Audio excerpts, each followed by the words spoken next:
एक बार महान बौद्ध भिक्षु बोधिधर्मा के पास एक व्यक्ति आता है और कहता है, महात्मन, मैं आपसे उन 5 गुणों के बारे में जानना चाहता हूं जो किसी भी व्यक्ति को अत्यधिक सफल बना सकते हैं, जिन्हें अपनाकर कोई भी व्यक्ति एक सफल और खुशहाल जीवन जी सकता है। सबसे पहले तो बोधिधर्मा ने उस व्यक्ति के चेहरे की तरफ बड़े ध्यान से देखा और फिर कहा, कोई भी इंसान सफल होता है सिर्फ इसलिए नहीं क्योंकि वो इसकी कामना करता है, बल्कि इसलिए क्योंकि वो इसे कमाता है। हर इंसान सफलता की कामना करता है, लेकिन ये मिलती उसे ही है जो इसके काबिल होते हैं। व्यक्ति ने कहा, लेकिन महात्मन, मुझे असफलता बहुत बुरी लगती है।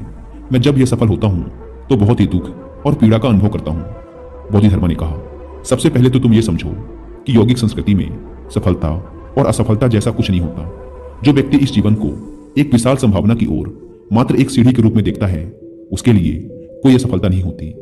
जो इंसान जीवन में घटने वाली साधारण घटनाओं को ही अपना लक्ष्य बना लेता है, केवल वही सफल या असफल होता है। अगर कोई व्यक्ति इस जीवन को एक विशाल संभावना की सीढ़ी के रूप में देखता है, तो फिर अगर उसके साथ कुछ अच्छा होता है तो वो उसे अपनी भलाई के लिए इस्तेमाल करता है, और अगर उसके साथ कुछ बुरा होता है तो वो उसे भी अपनी भलाई के लिए ही इस्तेमाल करता है।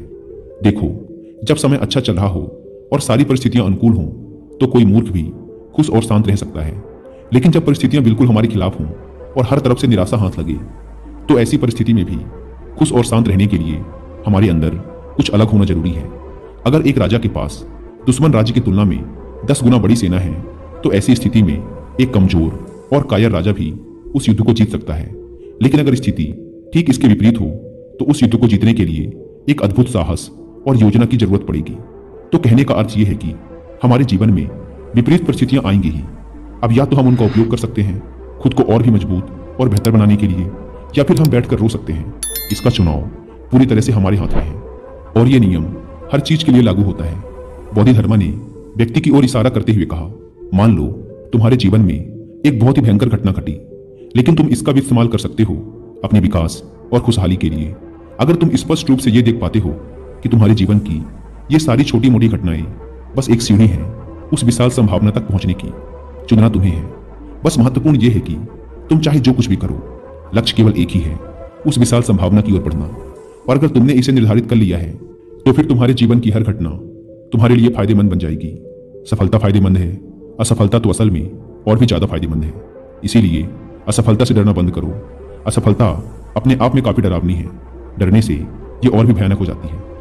व्यक्ति ने कहा, महात्मन, मैं आपकी पहली बात तो समझ गया कि मुझे असफलता से डरना नहीं बल्कि सीखना चाहिए, लेकिन क्या आप मुझे समय के नियंत्रण के विषय में कुछ बता सकते हैं? मेरा समय पर कोई नियंत्रण नहीं है। मैं अपना ज्यादातर समय फालतू के कामों में बर्बाद कर देता हूँ। आखिर मैं अपना समय नियंत्रित कैसे करूं? बोधिधर्मा ने कहा, जिसे हम सब जीवन कहते हैं वो असल में समय और ऊर्जा का एक खास सामंजस्य है, लेकिन दुर्भाग्य से ज्यादातर लोग समय और ऊर्जा के इस सामंजस्य को ठीक से संभालना कभी नहीं सीखते। हम पहले समय की प्रकृति को समझने का प्रयास करते हैं। समय की प्रकृति ऐसी है कि हम कुछ करें तो भी ये चलता है और कुछ ना करें तब भी ये चलता रहता है। हमें इसे ढकेलने की जरूरत नहीं पड़ती। लेकिन समय पर महारत हासिल किए बिना कोई भी व्यक्ति अपने लक्ष्य प्राप्ति को सुनिश्चित नहीं कर सकता। तो प्रश्न यह है कि समय को अपनी मुट्ठी में कैसे करें? बोधिधर्मा ने व्यक्ति की आंखों में देखते हुए कहा, तुमने समय नियंत्रण की बात की, क्या तुमने कभी समय को नियंत्रित किया है? व्यक्ति ने कहा, नहीं, लेकिन प्रयास जरूर किया है। बोधिधर्मा ने कहा, और तुम इसे नियंत्रित कर भी नहीं सकते। तुम चाहे जो भी कर लो, लेकिन तुम समय को पीछे नहीं मोड़ सकते। ये बस लगातार आगे बढ़ रहा है। तो तुम समय को नियंत्रित नहीं कर सकते, तुम केवल खुद को नियंत्रित कर सकते हो। ये तो लगातार भागता रहेगा, तुम कुछ करो या ना करो। तो समय को नियंत्रित करने का केवल एक ही तरीका है, खुद की ऊर्जाओं के काम करने के तरीके पर महारत हासिल करना। अगर तुम एक ऊंट की चाल चलोगे तो बहुत थोड़ा ही चल पाओगे, लेकिन अगर एक चीते की चाल चलोगे तो उतने ही समय में बहुत लंबी दूरी तय कर पाओगे। जो काम कोई व्यक्ति 10 सालों में करता है और तुम उसी काम को 1 साल में कर पाते हो, तो अगर तुम दोनों 100 साल तक जिंदा रहते हो तो असर और अनुभव की गहराई के मामले में तुम 1000 साल तक जिंदा रहे। और केवल यही एक तरीका है जिसके द्वारा तुम समय को अपने नियंत्रण में ले सकते हो। तो अगर साधारण शब्दों में कहें तो जिसने खुद पर महारत हासिल कर ली उसने समय पर भी महारत हासिल कर ली, और जिसने समय पर महारत हासिल कर ली उसके लिए यह जीवन एक करुणा की मिठास बन जाता है। बोधिधर्मा ने व्यक्ति से पूछा, क्या तुम समझते हो कि तुम्हारा यह जीवन कीमती है? व्यक्ति ने कहा, हाँ महात्मन, मेरा जीवन कीमती है। बोधिधर्मा ने कहा, अगर तुम अपने जीवन को कीमती समझते हो तो तुम्हें इस बात की चिंता करनी चाहिए कि तुम अपने इस कीमती जीवन को कहां लगा रहे हो। तुम्हें सिर्फ इसलिए किसी काम को नहीं करना चाहिए क्योंकि दूसरे लोग भी इसी काम को कर रहे हैं। जब तुम किसी भी काम में अपना इतना कीमती जीवन, समय और ऊर्जा लगाते हो तो तुम्हें केवल वही करना चाहिए जो तुम्हारे लिए सच में मायने रखता है और जिसे करने में तुम्हें आनंद आता है। इससे कोई फर्क नहीं पड़ता कि कोई काम फायदेमंद है या फायदेमंद नहीं है। अगर तुम्हारा दिल उस काम में नहीं है तो तुम कभी भी अपना सर्वश्रेष्ठ नहीं दे पाओगे। किसी भी काम में अपना सर्वश्रेष्ठ देने के लिए तुम्हें उस काम से प्यार होना जरूरी है, और जब तक तुम किसी काम में अपना सर्वश्रेष्ठ नहीं देते तब तक तुम उस काम में मंत्रमुग्ध कर देने वाला प्रदर्शन कभी नहीं कर सकते और तुम्हारे साथ शानदार चीजें कभी घटित नहीं होंगी। दुनिया का चाहे कोई सभी काम तुम करो, लेकिन अगर उस काम के प्रति तुम पूरी तरह से समर्पित नहीं हो तो तुम कभी भी कोई महत्वपूर्ण काम नहीं कर पाओगे। हो सकता है कि तुम उस काम से अपनी रोजी रोटी कमा लो, लेकिन तुम अपने पीछे कोई छाप, कोई प्रभाव नहीं छोड़ पाओगे। बोधिधर्मा ने आगे कहा, तुमने महाभारत के महान योद्धा अर्जुन के बारे में तो सुना ही होगा। वो व्यक्ति तीर को अपने निशाने पर मारने के अलावा और कुछ भी नहीं जानता था। उसका पूरा समर्पण केवल तीर को उसके निशाने पर मारने के प्रति था, और वो तीर को उसके निशाने पर ऐसा मारता था जैसा और कोई नहीं मार सकता था, और वो अपने समय का सर्वश्रेष्ठ धनुर्धर बन गया। तो कहने का अर्थ यह है कि अगर तुम किसी काम में अपना सर्वश्रेष्ठ देना चाहते हो तो उस काम के प्रति तुम्हारा प्रेम और समर्पण होना बेहद आवश्यक है। और जब भी तुम अपने जीवन में किसी लक्ष्य को चुनो तो खुद से यह प्रश्न करो कि क्या तुम उस काम को जीवन भर कर सकते हो? क्या वो काम सच में तुम्हारे लिए मायने रखता है? और आज से कई सालों बाद जब तुम पीछे मुड़कर देखोगे तो क्या तुम उस पर गर्व और खुशी महसूस कर पाओगे जो तुमने किया है? अगर इसका जवाब हाँ है तो फिर तुम्हें वही काम करना चाहिए। व्यक्ति ने अगला प्रश्न किया, महात्मन, मैंने बचपन से लोगों को कहते हुए सुना है कि कड़ी मेहनत करो, कड़ी मेहनत करने से सफलता मिलती है। क्या सच में कड़ी मेहनत हर इंसान को सफल बना सकती है?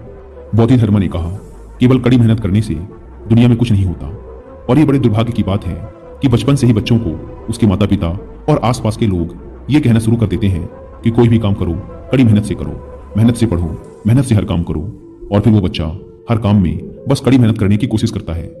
अगर हम सिर्फ कड़ी मेहनत से हर काम करेंगे तो काम नहीं होंगे, ये बस एक गधे का जीवन बनकर रह जाएगा। हर काम कड़ी मेहनत से करो ये कहने की बजाय हमें ये कहना चाहिए कि खुशी के साथ पढ़ाई करो, प्रेम के साथ काम करो। अगर किसी काम में सिर्फ मेहनत ही लगनी है तो फिर उस काम को छोड़ देना चाहिए। अगर हम उस काम को प्यार से कर सकते हैं तो ही हमें वो काम करना चाहिए। ऐसा हर व्यक्ति को लगता जरूर है कि मेहनत से सारे काम किए जा सकते हैं, लेकिन सच ये नहीं है। केवल कड़ी मेहनत से सब कुछ हासिल नहीं किया जा सकता। हमें कड़ी मेहनत के साथ सही चीजें सही समय पर और सही तरीके से करनी पड़ेंगी, तब जाकर बात बनेगी। जिन लोगों ने सफलता पाई है उन्हें सफलता केवल उनके कड़ी मेहनत की वजह से नहीं मिली, बल्कि उन्हें स्पष्ट रूप से पता था कि उनके काम में करने के लिए सही चीज क्या है। नहीं तो उनके ही क्षेत्र में कितने सारे लोग असफल हो गए होंगे, जबकि शायद उनमें से कई लोग उस सफल व्यक्ति से भी ज्यादा मेहनत करने वाले रहे होंगे, लेकिन वो असफल हो गए क्योंकि उन्होंने काम को सही तरीके से नहीं किया। तो सिर्फ कड़ी मेहनत करने से कुछ नहीं होगा, काम को सही तरीके से करना ज्यादा महत्वपूर्ण है। व्यक्ति ने कहा, महात्मन, मैं बस आपसे एक आखिरी प्रश्न और करना चाहता हूँ। जीवन को सही तरीके से जीने के लिए हमें क्या करना चाहिए? बोधिधर्मा ने कहा, अगर तुम किसी काम को अच्छे तरीके से करना चाहते हो तो तुम्हें उसके बारे में अच्छे से जानना जरूरी है। जैसे कि अगर तुम एक घोड़े को दौड़ाना चाहते हो तो तुम्हें घुड़सवारी के बारे में अच्छे से ज्ञान होना चाहिए। ठीक यही चीज हमारे जीवन पर भी लागू होती है। अगर हम इस जीवन को अच्छे से चलाना चाहते हैं तो जीवन की प्रकृति के बारे में जानना बेहद ही आवश्यक है। उदाहरण के लिए, अगर तुम सिर्फ एक घोड़े को दौड़ाना चाहते हो तो तुम्हारा घुड़सवारी के बारे में साधारण और ऊपरी ज्ञान ही पर्याप्त है। लेकिन अगर कोई घुड़सवार सैनिक घोड़े को युद्ध में ले जा रहा है तो उसके लिए उसे घुड़सवारी का पूरा ज्ञान और घोड़े के स्वभाव के बारे में सब कुछ पता होना बेहद आवश्यक है कि घोड़ा कब कैसा व्यवहार करता है। ठीक इसी प्रकार अगर तुम इस जीवन को सिर्फ किसी प्रकार से जीकर चले जाना चाहते हो तो तुम्हें ज्यादा कुछ करने की जरूरत नहीं है। लेकिन अगर तुम अपने इस जीवन को संपूर्ण अस्तित्व और जागरूकता के साथ जीना चाहते हो तो तुम्हारे लिए इस जीवन को और खुद को गहराई से समझना बेहद ही आवश्यक है। अगर तुम बहुत ही ज्यादा अशांति और बकवास से भरे हुए हो तो इसका कारण है कि तुमने खुद को और खुद के दिमाग को सही तरीके से संभालना सीखा ही नहीं।